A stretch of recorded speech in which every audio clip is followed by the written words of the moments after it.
شروع اللہ کا نام لے کر جو بڑا مہربان نہایت رحم والا ہے۔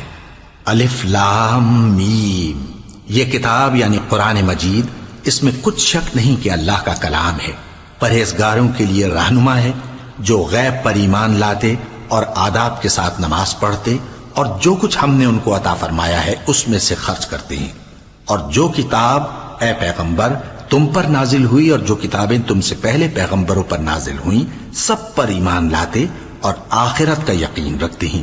یہی لوگ اپنے پروردگار کی طرف سے آئی ہوئی ہدایت پر ہیں اور یہی لوگ کامیاب ہیں۔ جو لوگ کافر ہیں انہیں تم نصیحت کرو یا نہ کرو ان کے لیے برابر ہے، وہ ایمان نہیں لانے کے۔ اللہ نے ان کے دلوں اور کانوں پر مہر لگا رکھی ہے اور ان کی آنکھوں پر پردہ پڑا ہوا ہے اور ان کے لیے بڑا عذاب تیار ہے۔ اور بعض لوگ ایسے ہیں جو کہتے ہیں کہ ہم اللہ پر اور روز آخر پر ایمان رکھتے ہیں، حالانکہ وہ ایمان نہیں رکھتے۔ یہ اپنے خیال میں اللہ کو اور مومنوں کو دھوکہ دیتے ہیں، مگر حقیقت میں اپنے سوا کسی کو دھوکہ نہیں دیتے اور اس سے بے خبر ہیں۔ ان کے دلوں میں کفر کا مرض تھا، اللہ نے ان کا مرض اور زیادہ کر دیا اور ان کے جھوٹ بولنے کے سبب ان کو دکھ دینے والا عذاب ہوگا۔ اور جب ان سے کہا جاتا ہے کہ زمین میں فساد نہ ڈالو تو کہتے ہیں کہ ہم تو اصلاح کرنے والے ہیں۔ دیکھو یہ بلا شبہ مفسد ہیں لیکن خبر نہیں رکھتے۔ اور جب ان سے کہا جاتا ہے کہ جس طرح اور لوگ ایمان لے آئے تم بھی ایمان لے آؤ تو کہتے ہیں بھلا جس طرح بے وقوف ایمان لے آئے ہیں اسی طرح ہم بھی ایمان لے آئیں۔ سن لو کہ یہی بے وقوف ہیں لیکن نہیں جانتے۔ اور یہ لوگ جب مومنوں سے ملتے ہیں تو کہتے ہیں کہ ہم ایمان لے آئے ہیں، اور جب اپنے شیطانوں میں جاتے ہیں تو ان سے کہتے ہیں کہ ہم تمہارے ساتھ ہیں، اور مسلمانوں سے تو ہم ہنسی کیا کرتے ہیں۔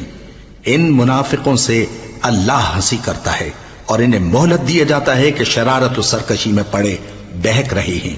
یہ وہ لوگ ہیں جنہوں نے ہدایت چھوڑ کر گمراہی خریدی، تو نہ تو ان کی تجارت ہی نے کچھ نفع دیا اور نہ یہ ہدایت یاب ہی ہوئے۔ ان کی مثال اس شخص کی سی ہے جس نے شب تاریک میں آگ جلائی، جب آگ نے اس کے ارد گرد کی چیزیں روشن کی تو اللہ نے ان لوگوں کی روشنی زائل کر دی اور ان کو اندھیروں میں چھوڑ دیا کہ کچھ نہیں دیکھتے۔ یہ بہرے ہیں، گونگے ہیں، اندھے ہیں کہ کسی طرح سیدھے رستے کی طرف لوٹ ہی نہیں سکتے۔